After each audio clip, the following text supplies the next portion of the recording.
going over a few features of our phone system. Once you log into the system, which can be found on our master login sheet, you would come to the dashboard here, and you'll notice there's users, devices, phone numbers, lines, dial plans, and hardware.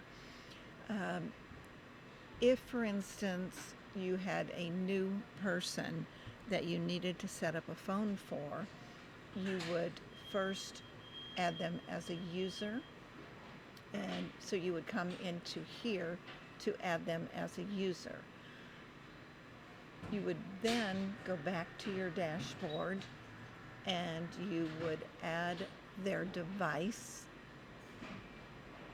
So in here is where you would add the phone. This part is where you have to have your model number and your MAC ID, which is on the back of each telephone.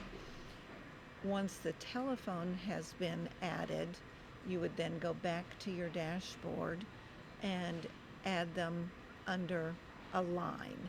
And you would have your extension number there for them. And that is how they would get in as a new user. Thank you for watching.